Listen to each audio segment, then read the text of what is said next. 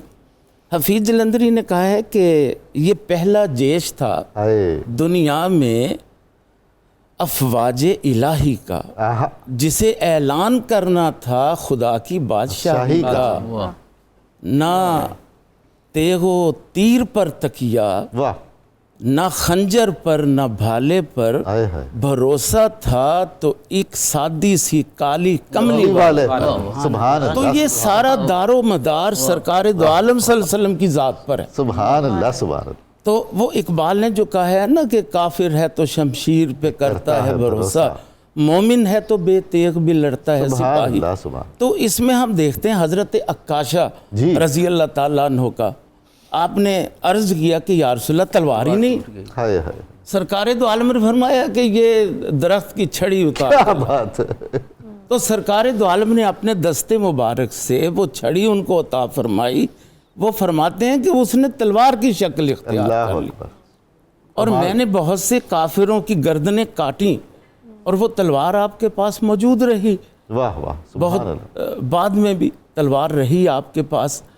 تو یہ سرکار دو عالم صلی اللہ علیہ وسلم کی ذات گرامی کے معجزات میں سے سب سے بڑا معجزہ جو ہے وہ بدر ہی ہے. تو مسلمانوں نے کبھی بھروسہ کیا ہی نہیں، اسلحے پر تلواروں پر بھروسہ نہیں کیا. لیکن اس کا یہ مطلب نہیں ہے کہ اس پہلو کو ہم مائنس کر دیں. یہ کہ تلوار بہت ضروری ہے. یہ حکم بھی تو ہے نا، گھوڑے تیار رکھو. گھوڑے تیار رکھو. تو وہ جو ہے نا کہ نہ مسجد میں نہ بیت اللہ کی دیواروں کے سائے میں نماز عشق ادا ہوتی ہے تلواروں کے سائے میں. تو یہ نماز عشق ہے.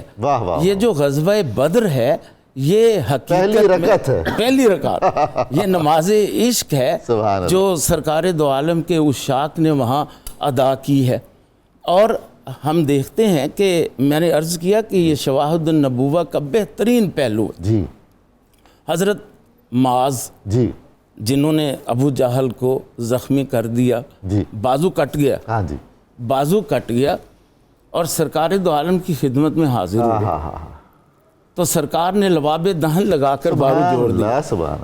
حضرت معاذ سیدنا عثمان غنی کی خلافت تک زندہ رہے ہیں اور اس بازو سے کام کرتے رہے ہیں. اور وہ فرمایا کرتے تھے کہ یہ پہلے اتنی طاقت اس میں نہیں تھی. اسی طرح غالباً حضرت مقداد کی آنکھ جاتی رہی. قتادہ حضرت قتادہ کی آنکھ جاتی رہی. آپ حاضر ہوئے، سرکار نے لباب دہن لگا کے آنکھ. یعنی کتنے ہی معجزات ہیں، بے تحاشا معجزات ہیں. اور یہ ساری وہ چیزیں ہیں جن کا دار و مدار صرف سرکار دو عالم صلی اللہ علیہ وسلم کی عظمت رسالت کے ساتھ. ابھی ذکر ہوا تھا کہ اس کے اسباب میں کہ ایک وہ قافلے کا بھی ذکر ہے، ابو سفیان کا تجارتی قافلہ آ رہا تھا. تو یہ بھی وجہ نہیں تھی، وہ بھی جوابی تھا. اگر سرکار نے اجازت دی تھی تو وہ بھی جوابی تھا. اس سے پہلے غالباً قرض بن جابر ایک کفار مکہ کا بڑا اہم شخص تھا. وہ اطراف مدینہ میں مسلمانوں کے مویشی چل رہے تھے، وہ لے گیا تھا. بالکل ایسا ہی. ٹھیک ہے، یہ فوری واقعہ تھا. اس کے بعد وہ قافلے والا واقعہ تھا جس کی اجازت دی تھی، ہوا نہیں. بالکل ایسا. تو اس لیے یہ اس کا دار و مدار جو ہے یہ ذات مصطفیٰ. سبحان اللہ. ڈاکٹر جمیل صاحب. ڈاکٹر جمیل مہروی صاحب، آپ سے میں پوچھنا چاہوں گی کہ غزوہ بدر اور تقریباً تمام غزوات جو ہیں وہ رمضان کے مہینے میں ہوئے، روزے کی حالت میں مسلمانوں نے لڑے، اور دیکھیے کہ وہ جیتے بھی اس میں سب کے سب تقریباً نہیں بلکہ یقیناً سبھی. اب سوال آپ سے یہ ہے کہ روزے کی حالت میں ہمارا جو رویہ ہے، ہم عام طور پہ کوشش کرتے ہیں کہ زیادہ سے زیادہ آرام کریں، کام کو اوائڈ کریں، ہر چیز میں ہم آسانی کی طرف جاتے ہیں. تو تھوڑا سا بتائیے کہ ہم ایسے اپنی روٹین کھانے میں، سحر و افطار میں کس طرح سے کریں کہ ہماری انرجی لیول جو ہے وہ برقرار رہے اور ہمارے کام کرنے کے اندر جو ہے نا وہ خلل نہ آئے اس سے. جی بہت شکریہ. نبی کریم صلی اللہ علیہ وسلم نے فرمایا پہلی بات تو یہ کہ روزہ رکھو صحت یاب ہو جاؤ گے.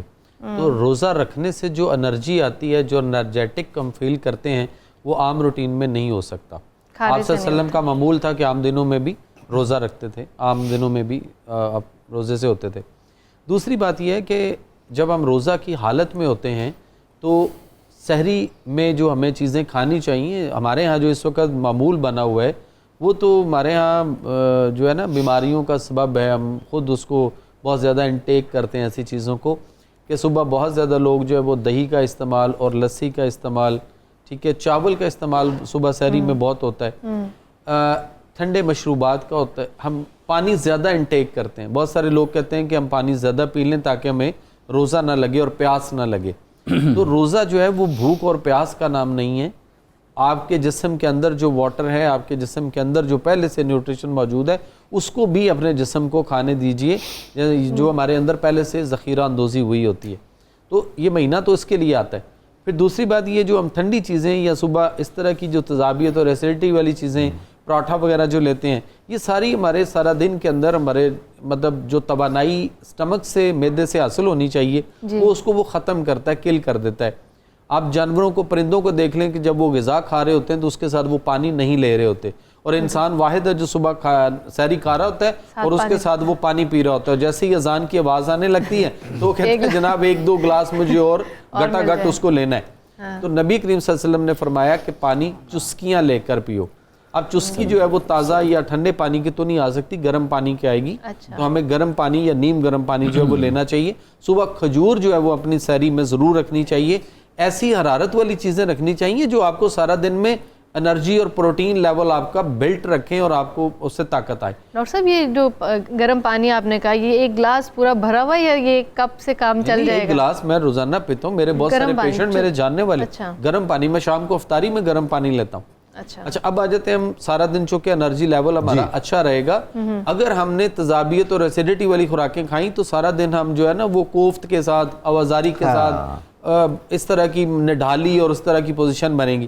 اور شام کو مطلب, لیکن لوگ یہ کھاتے ہیں کہ جی عصر تک تو بھوک نہ لگے, اور شام کو پھر جب افطار کا ٹائم ہوتا ہے تو اس میں کیا ہوتا ہے, اس میں پھر ٹھنڈے مشروبات آ گئے, پھر اس میں پکوڑے سموسے آ گئے, اس میں میدے کی چیزیں بنی ہوئی آ گئیں, اور اس کے ساتھ پھر ہم عجیب طرح کی مطلب دہی پلے بھی لے رہے ہیں اور اس کے ساتھ ہم فروٹ چاٹ بھی لے رہے ہیں. ہم نیچر کو بھی لے کے آ رہے ہیں اور ہم ٹھنڈی چیزوں کو بھی اس میں جو ہے وہ شامل کر رہے ہیں. تو یہ ساری چیزیں جب ہمارے معدے میں جائیں گی اور اوپر سے ٹھنڈے مشروبات, سارا دن میں ہمارے معدے میں ایک حرارت پیدا ہوئی ہوتی ہے جو بڑی تیزی سے ہمیں انرجی, اور اس نے ہماری باڈی کو اوور آل ٹیوننگ اور بہت ساری بیماریوں کو ختم کرنا ہے. ہم اس کو ٹھنڈے مشروبات سے کل کر دیتے ہیں اور پھر ہمارا معدہ ٹھنڈا, جسم ٹھنڈا, اعصاب ٹھنڈے, اور اس سے کیا ہوتا ہے پھر ہمیں مغرب پڑھنا بڑی مشکل ہو رہی ہوتی ہے. ڈوزینس اور لیتھارسی اور مطلب سستی, کائلی اور یہ ساری چیزیں آ جاتی ہیں. کھجور جو آپ نے ذکر کیا, جنگ بدر میں بھی صحابہ کے پاس تھی. کھجور سے اچھی طاقتور انرجی والی کوئی چیز نہیں, اور اتنی متوازن خوراک ہے کہ آپ جیسے ہی کھاتے ہیں ودن 2 منٹ کے اندر اندر آپ کے نس تک پوری باڈی میں آپ کے خلیوں تک پہنچ جاتی ہے, جبکہ دوسری چیزیں کھانے سے ہمیں شاید 12 گھنٹے لگتے ہیں وہ خوراک ہمارے جزو بدن بننے. بہت شکریہ.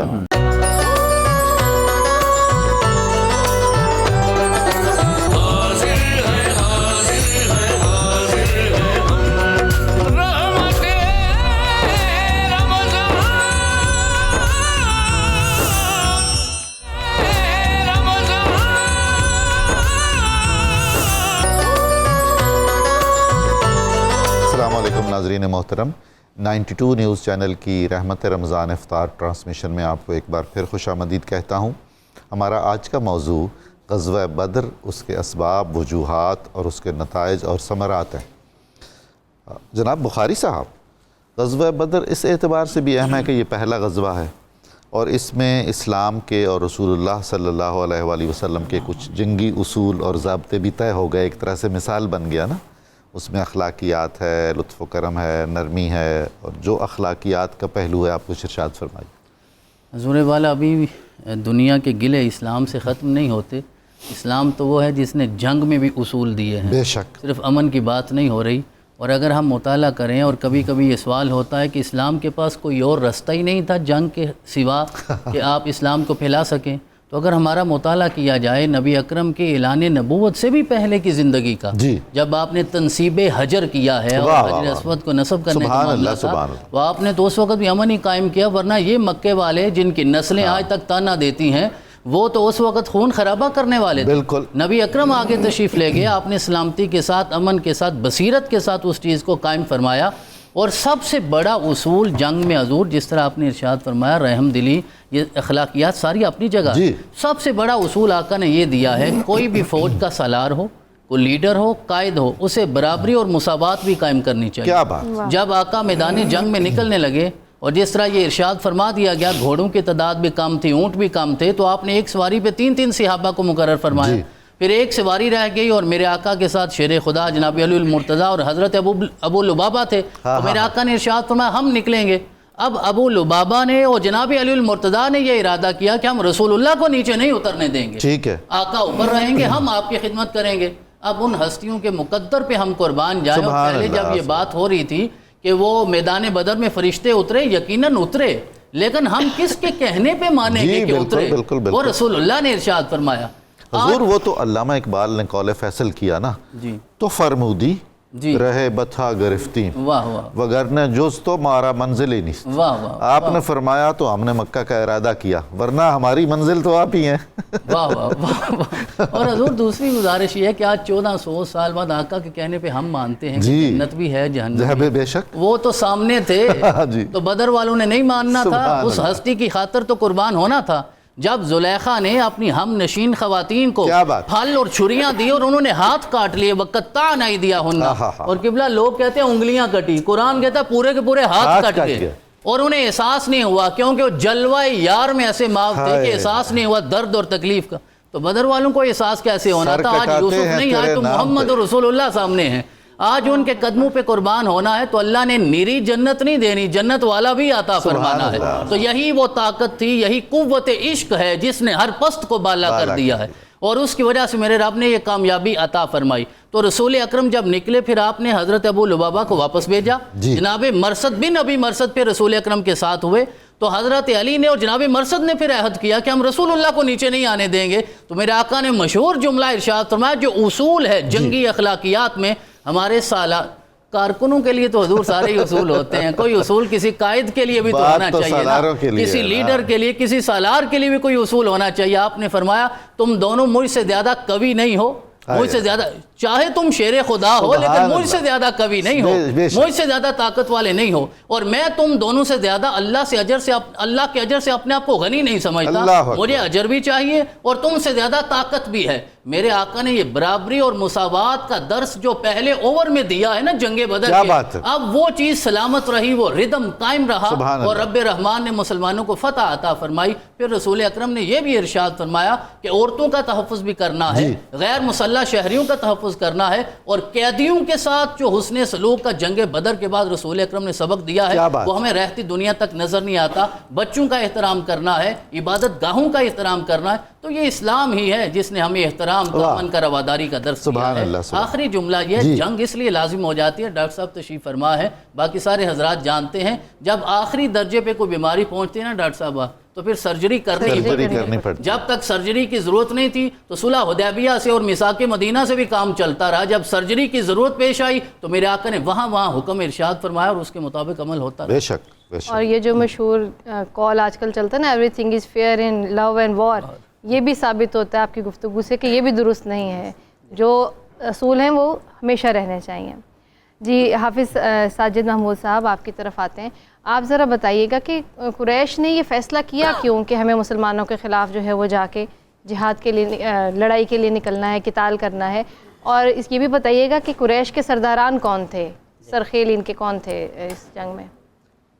قریش مکہ نے جو مسلمانوں کے ساتھ جنگ کا ارادہ کیا اور یہ ڈیسیژن لے لیا، اس کے متعدد اسباب تھے۔ اس میں پہلا سبب تو یہ تھا کہ جو ان کو تجارتی اور اقتصادی نقصان کا خدشہ تھا، کیونکہ قریش مکہ کی ٹوٹل جو تجارت ہے وہ شام کے رستے پر اس کا انحصار ہے، اور درمیان میں مدینہ المنورہ آ گیا، تو اب ان کو یہ خدشہ تھا کہ ہماری تجارت جو ہے اس پہ اس کو نقصان یہ اسٹریٹجک تھریٹ ہو گیا نا، بالکل، اور یہ ہے بھی بہت زیادہ اقتصادی طور پر کسی کو کمزور کرنا، یہ عسکری طور پر کمزور کرنے سے زیادہ اہم ہوتا ہے۔ تو اب جب ان کو لگا کہ ہماری جو تجارت ہے اور جو بزنس ہے اس کو تھریٹ ہے، تو انہوں نے فیصلہ کیا کہ ان کے ساتھ جنگ کی جائے اور اس کو ختم کیا جائے، اور جس کو قرآن مجید نے بھی جس کا ذکر کیا، وَإِذْ يَعِدُكُمُ اللَّهُ إِحْدَى الطَّائِفَتَيْنِ أَنَّهَا لَكُمْ وَتَوَدُّونَ أَنَّ غَيْرَ ذَاتِ الشَّوْكَةِ تَكُونُ لَكُمْ۔ دو طائفہ تھے، ایک تو جنگ کے لیے آ رہا ہے اور ایک وہ ہے جو تجارتی قافلہ ہے، اور مسلمان یہ چاہتے تھے اس وقت کہ جو بے سر و سامان والا ہے وہ ان کو مل جائے، کیونکہ یہ انسانی فطرت ہے کہ انسان ہمیشہ راحت کو، سکون کو اور اطمینان کو چاہتا ہے۔ تو ایک تو قریش مکہ کا یہ وجہ تھی، سبب تھی جنگ کرنے کی۔ دوسرا جو سبب تھا وہ ان کے انتقامی جذبات تھے، کیونکہ قریش مکہ ابھی تک وہ سمجھ رہے تھے کہ جو مسلمان ہیں یہ ہمارا ایک باغی گروہ ہے جو ہم سے نکل کر مدینہ المنورہ چلا گیا ہے، لہٰذا ان کا خاتمہ ضروری ہے۔ اور یہ جو جذبات تھے انتقام کے، اس کا آپ اندازہ یہاں سے لگائیے کہ جب ابو سفیان نے وہ خط لکھ دیا کہ ہمارا جو قافلہ ہے وہ سکیور ہو گیا ہے، اب جنگ کی ضرورت نہیں ہے، آپ واپس چلے جائیں، تو اب قریش مکہ کو واپس چلے جانا چاہیے تھا، کیونکہ جس وجہ سے وہ آئے تھے وہ تو سبب رہا نہیں ہے۔ تو اس وقت کئی سردار ایسے تھے جنہوں نے اس کے اوپر ایگری بھی کر لیا، لیکن ابو جہل جو ہے وہ اور دیگر کچھ کردار تھے، سردار تھے، انہوں نے کہا کہ نہیں، ہم جو ہے وہ لازمی طور پر جنگ کریں گے اور مسلمانوں کو سبق سکھا کے جائیں گے۔ تو یہ ان کی ضد، ہٹ درمی اور غرور بھی تھا، جس کی وجہ سے انہوں نے فیصلہ کیا کہ یہ جنگ جو ہے ہم مسلمانوں کے ساتھ کریں گے۔ اور دوسرا وہ چاہ رہے تھے، دیکھ رہے تھے کہ اب جب مکہ المکرمہ سے مسلمان ہجرت کر کے چلے گئے تو اسلام جو ہے وہ بہت تیزی کے ساتھ پھیل رہا ہے، کیونکہ اب وہاں پر 13 سال جو مکی دور ہے وہاں پہ تو بہت زیادہ ظلم و ستم ہو رہا تھا، اور دعوت اور تبلیغ کے جو راستے ہیں وہ مسدود کیے جا رہے تھے۔ لیکن جب مدینہ المنورہ میں گئے ہیں تو آزادی ملی، اور آزادی کے ساتھ دوسروں کو اسلام کی دعوت کا موقع ملا، تو تیزی کے ساتھ جو لوگ ہیں وہ دائرہ اسلام میں داخل ہو رہے ہیں۔ تو قریش مکہ کو یہ بھی خطرہ و خدشہ لاحق ہو گیا کہ اگر اب بھی ان کو ختم نہ کیا گیا اور جنگ کے ذریعے سے ان کو روکا نہ گیا تو تھوڑے عرصے میں مسلمان جو ہیں وہ مکہ المکرمہ پر بھی وہ قبضہ کر لیں گے اور فتح یاب ہو جائیں گے۔ تو اس وجہ سے بھی انہوں نے جو ہے وہ جنگ کا فیصلہ کیا تاکہ ان کو یہیں پر اس جگہ پہ روکا جائے۔ بہت خوب، بہت شکریہ۔ ویسے ظفر چشتی صاحب کچھ کلام عنایت فرمائیے آپ۔ نعت کے چند اشعار شر، اس میں بدر کا بھی حوالہ انشاءاللہ موجود ہے۔ عشق جامی نہیں، بے تابی حسان نہیں، عشق جامی نہیں، بے تابی حسان نہیں، نعت سرکار میں لب کھولنا آسان نہیں، نعت سرکار میں لب کھولنا آسان نہیں، نعت سرکار میں لب کھولنا آسان نہیں، سوز صدیق و عمر بھی میرے سینے میں نہیں، سوز صدیق و عمر بھی میرے سینے میں نہیں، میں سوز صدیق و عمر بھی میرے سینے میں نہیں، میں کہ سلمانو کرنی بوزرو سلمان نہیں، میں بلالو کرنی بوزرو سلمان نہیں، میں بلالو کرنی بوزرو سلمان نہیں، اور مجھ کو نسبت بھی نہیں ڈاکٹر صاحب، مجھ کو نسبت بھی نہیں استن حنانہ سے۔ کیا بات ہے؟ مجھ کو نسبت بھی نہیں استن حنانہ سے، میں تیری قصوہ کے قدموں کے بھی شایان، کیا بات ہے، سبحان اللہ، میں تیری قصوہ کے قدموں کے بھی شایان نہیں، اور مجھ سے بڑھ کر ہیں مقدر میں احد کے پتھر۔ کیا بات ہے، سبحان اللہ، مجھ سے بڑھ کر ہیں مقدر میں احد کے پتھر، حیف اس ہونے پہ میں بدر کا میدان۔ کیا بات ہے، سبحان اللہ، مجھ سے بڑھ کر ہیں مقدر میں احد کے پتھر، سبحان اللہ، سبحان اللہ، مجھ سے بڑھ کر ہیں مقدر میں احد کے پتھر، حیف اس ہونے پہ میں بدر کا میدان نہیں، اور زندگی جیسی بھی تھی حب علی میں گزری۔ کیا بات ہے، کیا شان ہے، زندگی جیسی بھی تھی حب علی میں گزری، للہ الحمد کہ دل میرا پشیمان، للہ الحمد کہ دل میرا پشیمان نہیں۔ علماء بیٹھے ہیں، حضرت علی کرم اللہ وجہہ کے ہاتھ سے کم و بیش 40 کفار واصل جہنم ہوئے بدر میں، اور وہ جو قریش مکہ کی علی دشمنی کی روایت ہے اس کی بھی وجہ یہ بھی وجہ ہے، للہ الحمد سبحان اللہ، کہ میں دل میرا پشیمان، نہیں. اور ڈاکٹر صاحب یہ آپ کے لیے ہے کہ مہر تصدیق علی کی نہ لگے تو کوئی.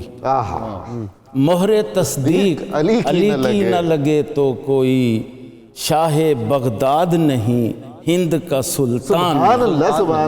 مہر تصدیق علی کی نہ لگے تو کوئی. شاہ بغداد نہیں ہند کا سلطان نہیں. اور تیرے حسنین کی الفت کا ثمر خلد بری. تیرے حسنین کی الفت کا ثمر خلد بری.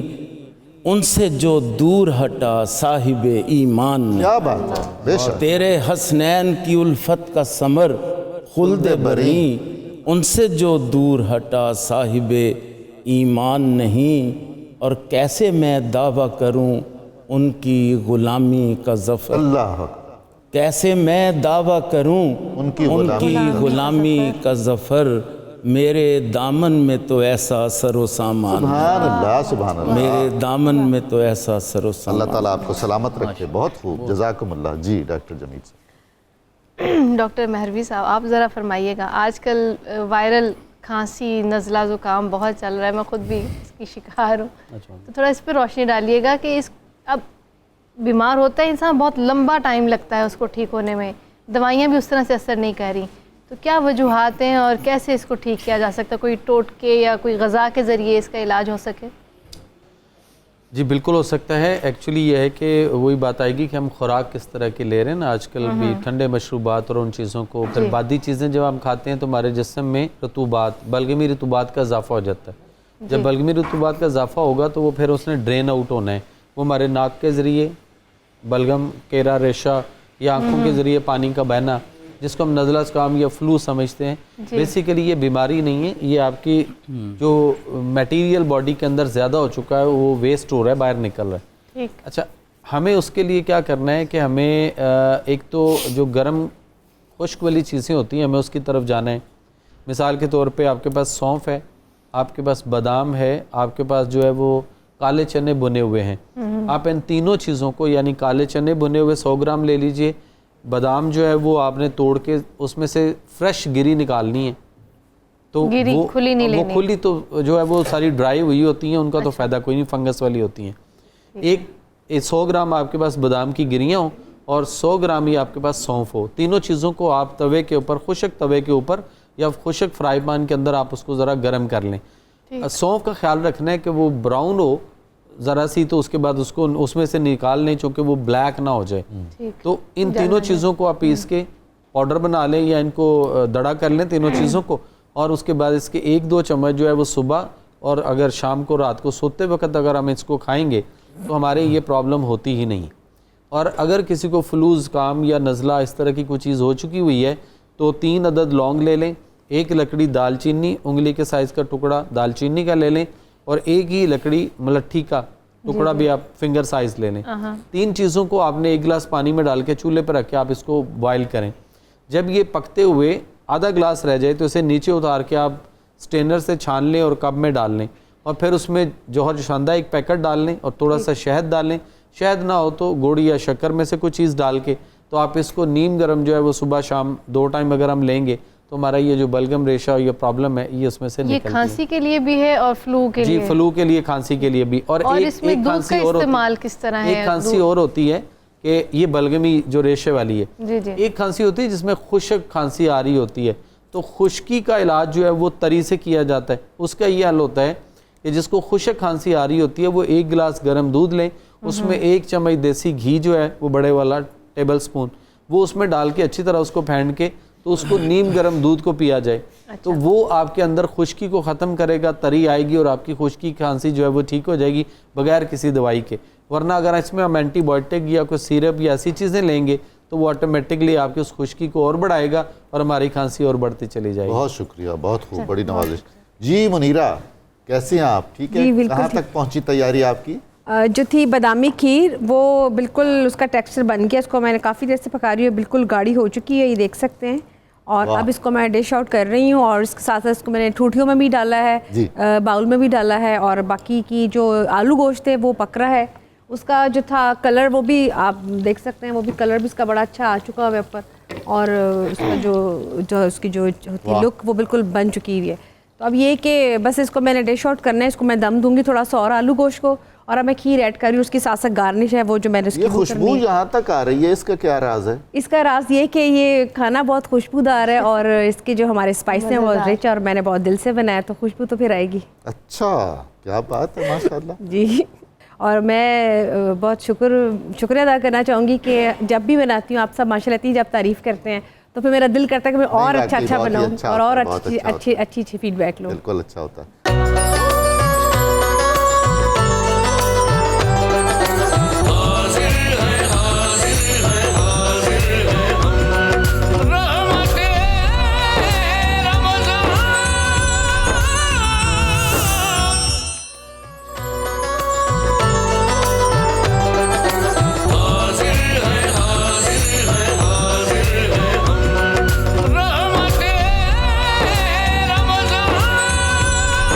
السلام علیکم ناظرین کرام.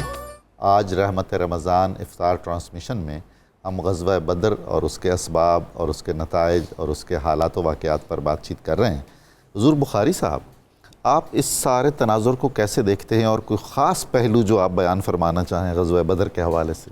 حضور والا 2-3 چیزیں اس حوالے سے میں عرض کرنا چاہوں گا کہ قرآن عزیز میں خاص طور پہ سورہ آل عمران میں اور سورہ انفال میں بڑی تفصیل کے ساتھ اس غزوہ کا تذکرہ کیا گیا ہے. جی. اگر ہم غزوہ بدر کو سمجھنا چاہتے ہیں، ان سارے واقعات کو، ان حالات کو، صحابہ کرام کی جانثاری کو، تو سب سے پہلے ہمیں قرآن کا یہ ترجمہ اور تفسیر کم از کم ان آیات کا ضرور پڑھنا چاہیے. بالکل. پہلے ہمیں ان کا علم ہو، پھر اس کے بعد جا کے ہم کسی سیرت کی کتاب میں جب پڑھیں گے تو پھر ہم بہتر انداز سے سمجھ پائیں گے کہ وہ حالات کیا تھے. قرآن عزیز نے ارشاد فرمایا وَلَقَدْ نَصَرَكُمُ اللَّهُ بِبَدْرٍ وَأَنْتُمْ أَذِلَّةٌ، یعنی تم تو کمزور حالت میں تھے نا. تو ہم یہ بات کر رہے ہیں، کبھی قرآن پاک کی ایک آیت کہتی ہے کہ 1000 فرشتے آئے، پھر 3000 آئے، پھر 5000 آئے، تو اس کی تطبیق یہ ہو سکتی ہے پہلے 1000 ہی آئے، پھر جیسے جیسے ضرورت پیش آتی گئی وہ تو میرا رب فرشتوں میں بھی اضافہ فرماتا گیا. لیکن اس کی شرط یہ رکھی گئی ہے کہ بلا ان تصبروا وتتقوا، اگر تم صبر کرو گے اور تقوی اختیار کرو گے، صبر کرو گے اور تقوی اختیار کرو گے. آج نہ تقوی ہے نہ صبر ہے، تو لہذا ان چیزوں کو سمجھنا تو ہمارے بس کی بات ہی نہیں ہے. تو صحابہ کرام تو گئے تھے 313 ہی. جی. انہیں نہیں اس وقت تک پتا تھا کہ 5000 تک فرشتے آئیں گے اور ہم 5000 سے زیادہ ہو جائیں گے ٹوٹل تعداد میں. وہ تو صبر کے. حضور میں معذرت چاہتا ہوں، وہ فرشتوں سے مجھے اچانک یاد آ گیا کہ میں نے ایک شعر پڑھا تھا، فضائے بدر پیدا کر فرشتے تیری نصرت کو.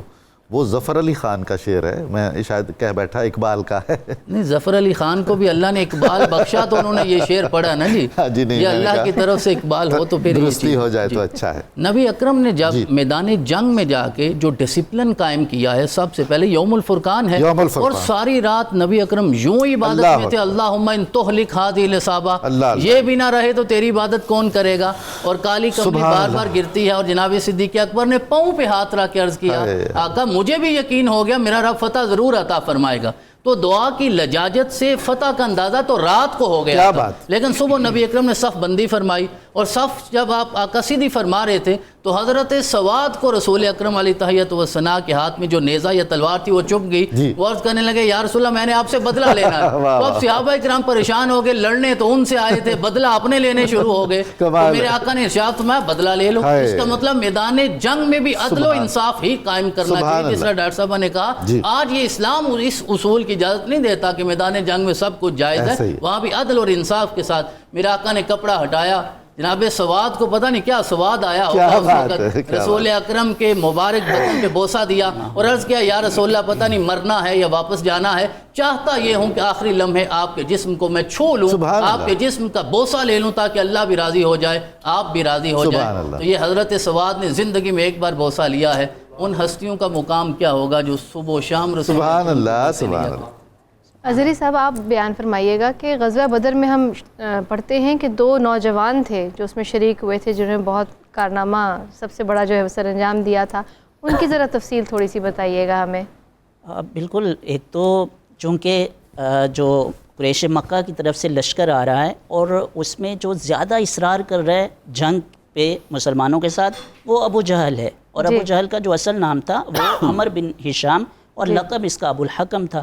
اور اتنی اسلام کو جتنا نقصان اور جتنی اذیت مسلمانوں کو دی، اس لیے حضور علیہ الصلوۃ والسلام نے فرمایا کہ اس امت کا یہ فرعون ہے، فرعون هذه الامہ. تو اس وجہ سے اس کو جو ہے وہ واصل جہنم کرنا اور اس کو غزوہ بدر میں اس کے کیفر کردار تک پہنچانا، یہ جو خوش نصیبی آئی ہے، یہ دو مسلمان نوجوان جو حضور علیہ الصلوۃ والسلام کے صحابہ میں سیدنا معاذ اور سیدنا معوذ، یہ دو وہ صحابہ تھے جن کے یہ حصے میں آیا. کیا تھی ان کی عمریں؟ بالکل یہ نو عمر ہیں، ابھی نوجوانی میں ہیں، لیکن چونکہ غزوہ بدر میں مدد الہی اور مدد نصرت ہے نا، کہ صحابہ کرام بتاتے ہیں کہ ابھی ہم تلوار اٹھاتے تھے اور تلوار چلاتے نہیں تھے کہ جو کافر ہے اس کی گردن کٹ کے وہ نیچے گر جاتی تھی. تو یہ اللہ رب العزت کی مدد و نصرت اس میں تھی. اور پھر جو اخلاقی اسباق اور لیسن ہے غزوہ بدر میں ہمارے لیے، اس میں سب سے اہم چیز جس کو ہمیں بھی دیکھا، اصل میں غزوہ بدر کو بیان کرنا اور اس کو دوبارہ سے دیکھنا، اس کا مقصد کیا ہے کہ اس سے جو دروس اور لیسن ہمارے لیے ہیں ہم ان کو سمجھیں اور اپنی زندگی میں اس کو اپلائی کریں. غزوہ بدر کا سب سے بڑا جو اخلاقی سبق ہے وہ ایفائے عہد ہے. اگر آپ کسی کے ساتھ وعدہ کر لیں تو اس کو وعدے کو پورا کریں. اور آپ دیکھیں اس کی عملی تصویر، سیدنا حذیفہ اور ان کے والد قریش مکہ نے پکڑ لیا اور اس ضمانت پہ ان کو چھوڑا تھا کہ آپ غزوہ بدر میں اس جنگ میں شریک نہیں ہوں گے. جب رسول اللہ کو آ کے بتایا، آپ دیکھیں عدد تو ہمارے پاس پہلے ہی قلیل ہے، 300 سے کچھ زائد لوگ ہیں، تو عدد کی تو ضرورت تھی، لیکن چونکہ انہوں نے بتایا کہ ہم وہاں پہ عہد کر رہے ہیں، حضور علیہ الصلوۃ والسلام نے سیدنا حذیفہ اور ان کے والد کو لشکر کی صفوں سے الگ کر دیا. اور پھر حضرت ابو جندل، آپ دیکھیں وہ کتنا مکہ سے کتنی اذیت میں وہ نکلے ہیں وہاں سے، اور حضور علیہ الصلوۃ والسلام کو خود دیکھ کر ان کی حالت پہ ترس آ رہا ہے، لیکن چونکہ عہد کیا ہوا ہے حضور علیہ الصلوۃ والسلام نے ان کو مکہ کی طرف واپس بھیج دیا. تو ایفائے عہد، اگر آپ کسی سے عہد کر لیں، غزوہ بدر کا سبق ہے کہ اس کو پورا کریں. سبحان اللہ. ناظرین کرام، ہمیں بریکنگ نیوز کے لیے ایک مختصر سا وقفہ چاہیے. امید ہے آپ ہمارے ساتھ رہیں گے. دوبارہ حاضر خدمت ہوتے ہیں.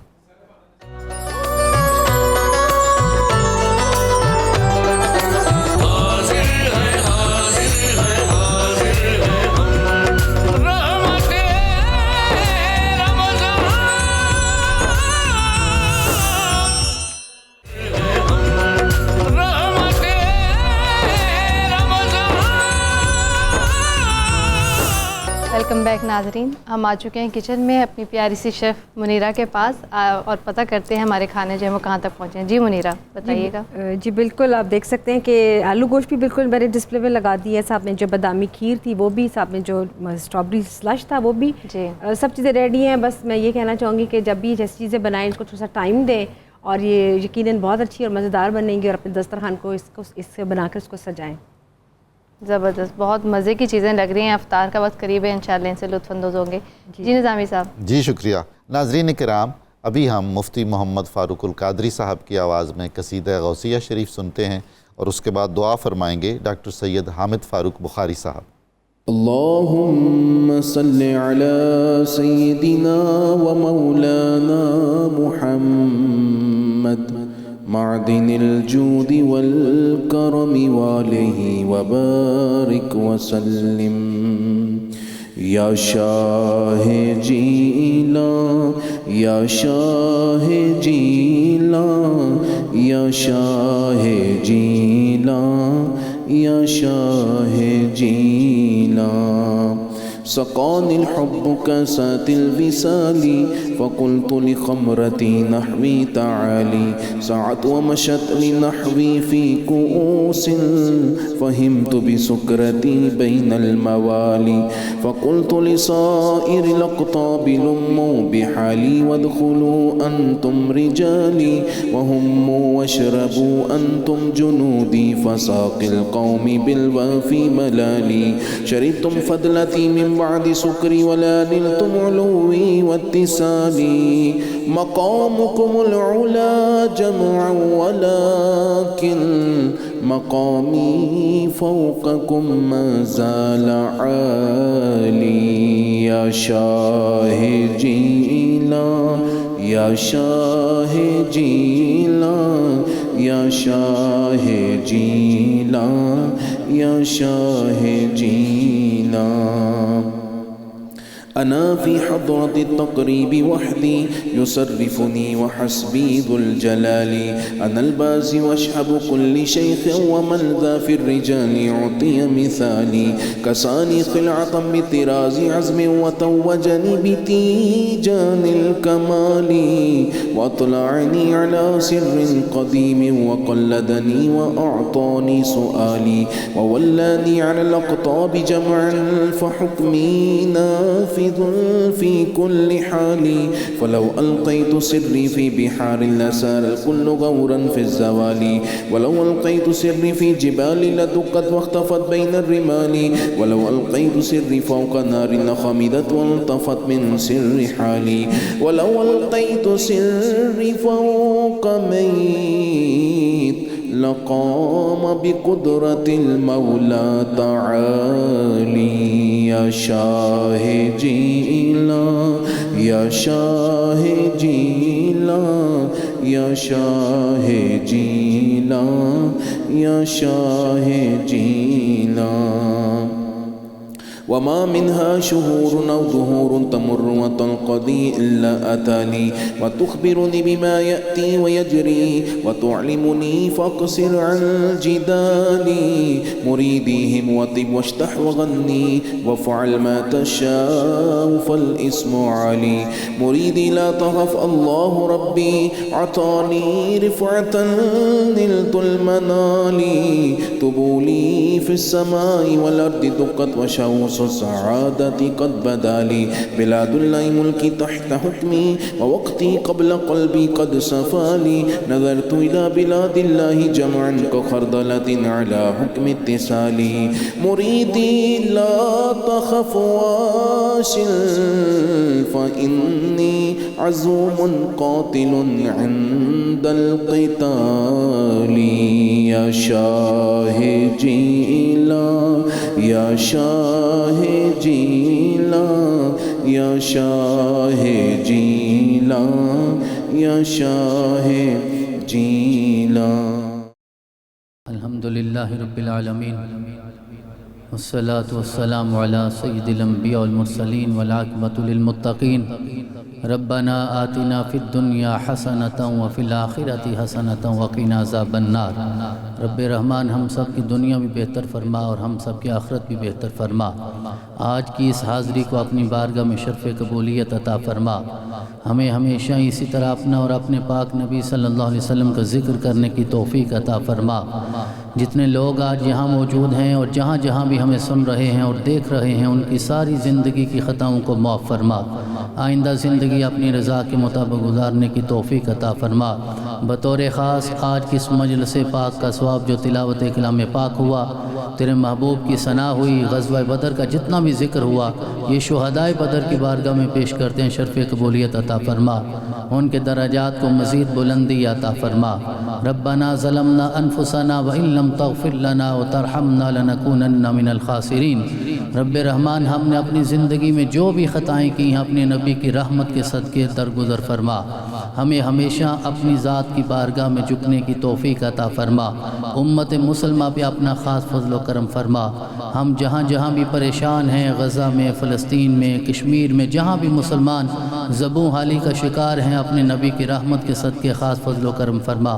ہم سب کو بھی اپنی حالت بدلنے کی توفیق عطا فرما. جو بیمار ہیں انہیں شفائے کاملہ عطا فرما. روحانی جسمانی تمام بیماریوں کو دور فرما. جو تیری ہدایت سے محروم ہیں انہیں ہدایت عطا فرما، اور جو ہدایت یافتہ ہیں انہیں استقامت عطا فرما. جو بھی نیک خواہشات، تمنائیں، التجائیں، آرزویں لے کر تیری بارگاہ میں حاضر ہیں، شرف قبولیت عطا فرما. ربنا تقبل منا انك انت السميع العليم وتب علينا انك انت التواب الرحيم. وصلى الله تعالى على رسوله خير خلقه محمد وعلى آله. ناظرین کرام، لاہور اور اس کے گرد و نواح میں افطار کا وقت قریب ہے. آپ بھی افطار فرمائیے گا اپنے وقت پر. ہم بھی افطار کریں گے اور بہت جلد دوبارہ حاضر خدمت ہوں گے. انشاءاللہ دوبارہ ملاقات ہوتی ہے.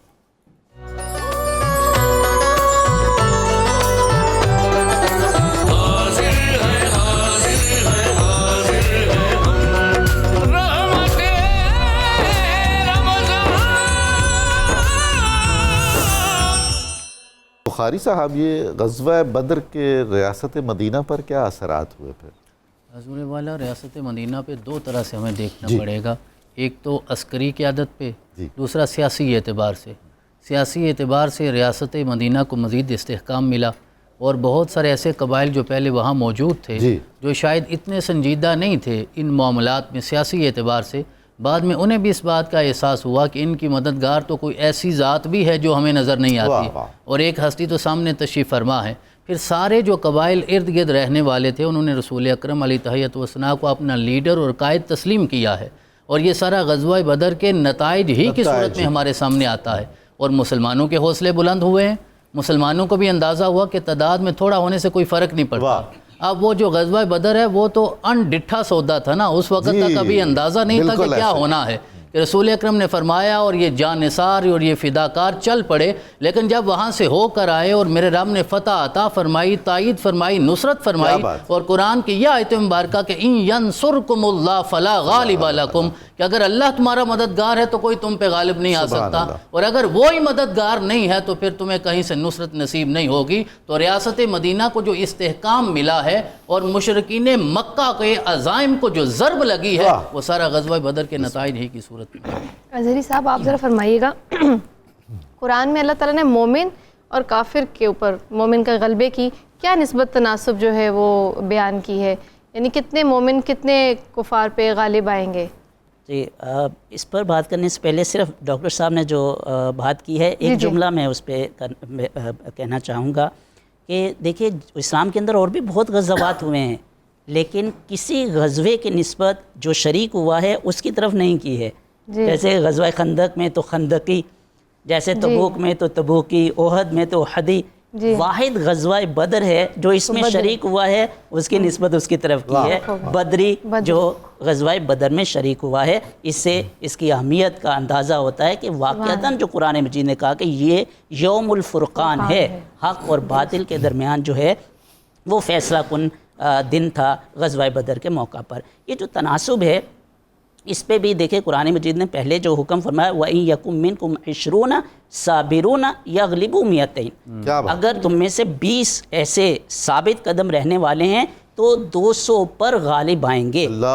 تو پھر اس کے بعد اللہ تعالیٰ نے ارشاد فرمایا الآن خفف اللہ عنکم وعلم ان فیکم ضعفا، اب اللہ تعالیٰ تم پر تخفیف کر رہا ہے اور جو ہے وہ تمہارے اندر جو کمزوری ہے اس کی بنیاد پر۔ دیکھیں یہ قرآن مجید جو یہ اسلوب اختیار کرتا ہے نا، اب دیکھیے پہلے والے میں کیا ہے کہ اگر آپ ایک مسلمان ہے میدان جہاد میں اور سامنے جو ہے آپ کے سامنے 20 ہے تو آپ کو مقابلہ کرنا ہے۔ آپ اگر وہاں پہ میدان جنگ کو چھوڑ کے چلے جاتے ہیں تو یہ کبیرہ گناہ ہے، بہت بڑا گناہ ہے جس کو قرآن مجید نے بیان کیا، لیکن اس کے بعد کیا کیا کہ اب تخفیف کر دی ہے، اب اگر آپ ایک ہیں اور سامنے 2 ہیں تو پھر تو آپ کو ثابت قدم رہنا ہے، اور اگر اس سے زائد ہو جاتے ہیں تو پھر آپ میدان جنگ سے آپ جا سکتے ہیں، آپ کے اوپر کوئی گناہ کبیرہ والا یا میدان جنگ سے فرار والا ٹائٹل آپ کو نہیں لگے۔ اور اب تو شاید اس سے بھی زیادہ تخفیف ہو چکی ہوگی جب مسلمانوں کی حالت ہے۔ جی فیصل صاحب آپ کچھ کلام ارشاد فرمائیے۔ 3 شعر جی ضرور کروں گا۔ وہ آ رہے ہیں تو پھر صحن جاں کشادہ کر، وہ آ رہے ہیں تو پھر صحن جاں کشادہ کر، بہائے چشم سے آراستہ یہ جادہ کر، کیا بات ہے، بہائے چشم سے آراستہ یہ جادہ کر، ابھی نہیں ہے تجھے اذن باریابی کا، ابھی نہیں ہے تجھے اذن باریابی کا، ابھی تو ان کے فقیروں سے استفادہ کر، ابھی نہیں ہے تجھے اذن باریابی کا، ابھی تو ان کے فقیروں سے استفادہ کر، اور سبیل زاد سفر کی وہ خود نکالیں گے، کمال ہے، سبیل زاد سفر کی وہ خود نکالیں گے، خلوص دل سے مدینے کا تو ارادہ کر، سبیل زاد سفر کی وہ خود نکالیں گے، خلوص دل سے مدینے کا تو ارادہ کر۔ ڈاکٹر جمیل صاحب آپ رمضان کے حوالے سے کوئی خاص پیغام دینا چاہیں گے جس سے ایٹنگ ہیبٹس جو ہیں وہ بہتر ہو سکیں؟ ایکچولی یہ ہے کہ ہمارے ہاں اس وقت جو ہے نا رزق حلال اور رزق طیب، رزق کریم اور رزق حسنہ کی جو کسوٹیاں ہیں نا جن سے ہمیں رزق کو گزار کر کھانا چاہیے تھا، ہم اس سے بہت دور جا چکے ہوئے ہیں، اور بیولوجیکل وار ایسی آ چکی ہوئی ہیں مسلمانوں کے خلاف کہ جس میں ہمیں اندازہ ہی نہیں ہے کہ ہم کن چیزوں میں کہاں پھنس کے رہ گئے ہوئے. اور آج جیسے یہ 313 وہ جنگ بدر کے صحابہ کی بات ہو رہی ہے، تو میں اس پہ غور کرتا ہوں کہ اور بڑی ہی دردناک صورت حالات ہے کہ پوری دنیا میں مسلمانوں کی تعداد جو ہے وہ کتنی زیادہ ہو چکی ہوئی ہے، اور آج اگر ہم 313 ڈھونڈنے نکلیں تو شاید ہمیں وہ 313 اس جیسے نہیں ہیں، نہ ملیں گے. آج بھی اگر 313 مل جائیں تو ہم پوری دنیا آج بھی نہتے جو ہے وہ فتح حاصل اس پہ کر سکتے ہیں، چونکہ اللہ نے قرآن میں فرمایا کہ نکلو اپنے گھروں سے، خواہ تم ہلکے ہو یا بھاری، ہم تمہارے ساتھ 5000 فرشتے تعینات کر دیں گے. اور پھر اللہ فرماتے ہیں کہ فتح اور نصرت تو ہمارے ہاتھ میں ہے. تو ہمیں یہ سوچنا پڑے گا کہ کیا ایسا المیہ ہے، کیوں ہمارے وہ مائیں نہیں رہیں کہ جو ہزاروں سال نرگس اپنی بے نوری پہ روتی ہے، بڑی مشکل سے ہوتا ہے چمن میں دیدہ ور پیدا. تو ہمیں ان چیزوں کو ذرا سوچنا پڑے. بہت شکریہ، بہت نوازش. ناظرین کرام، کراچی اور اس کے اطراف میں اذان مغرب کا اور افطار کا وقت ہو گیا ہے. ہم ایک وقفہ لیتے ہیں، بہت جلد دوبارہ آپ کی خدمت میں حاضر ہوں گے. میں امید کرتا ہوں آپ ہمارے ساتھ رہیں گے اور شریک گفتگو رہیں گے. بہت شکریہ.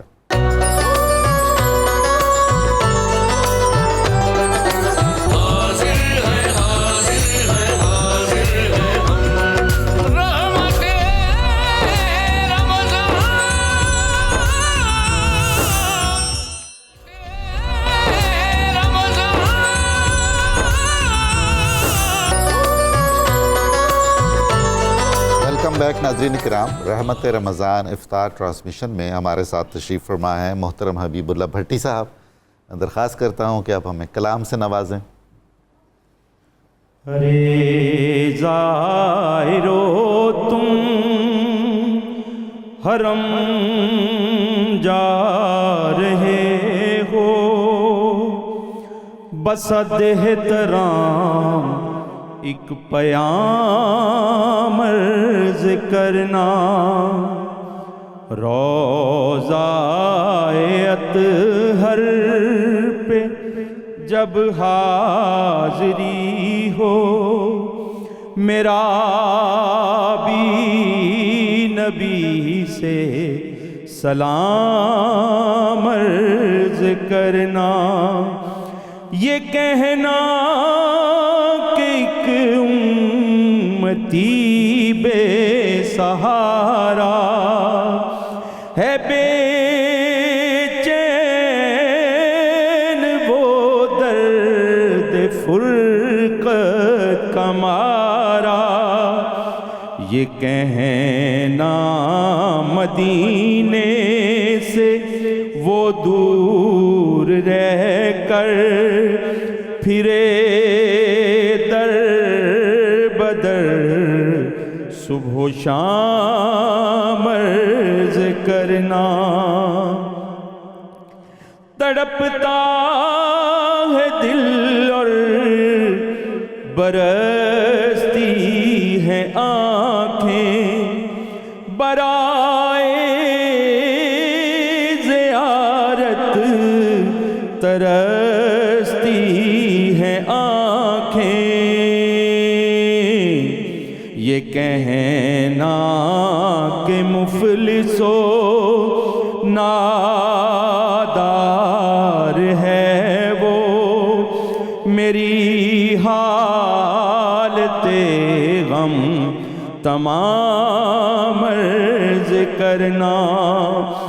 یہ کہنا گناہ گار و بدکار ہے وہ، خطاؤں پہ اپنی شرم سار ہے وہ. نگاہ کرم کا طلبگار ہے وہ، پلا دو محبت کا جام عرض کرنا. ہو مکے سے طیبہ جانب روانہ نظر عاشقانہ ہو دل عارفانہ ادب سے سرے راہ پلکیں بچھانا عقیدت سے پھر تم سلام عرض کرنا یہ کہنا اسے ایک ہی دم لگی ہے صدا اس کے ہونٹوں پہ نعت نبی ہے بلاوے کا وہ منتظر ہے خدا را اسے بھی ملے اذن عام عرض کرنا ہو نظروں میں جب سبز گنبد کی جالی لبوں پہ سجی ہو درودوں کی ڈالی تو اس وقت کہنا پریشان ہے آقا وہ محسن تمہارا غلام عرض کرنا ارے زائرو تم حرم جا رہے ہو بس احترام ایک پیام عرض کرنا. محترم حبیب اللہ بھٹی صاحب. ناظرین کرام، آج کی افطار ٹرانسمیشن کا وقت اختتام کو پہنچتا ہے. کل تک کے لیے اجازت چاہتے ہیں. کل پھر آپ کی خدمت میں حاضر ہوں گے، ملاقات ہوگی، گفتگو ہوگی، انشاءاللہ اکٹھے فیوز و برکات سے استفادہ کریں گے. آپ کا بہت شکریہ.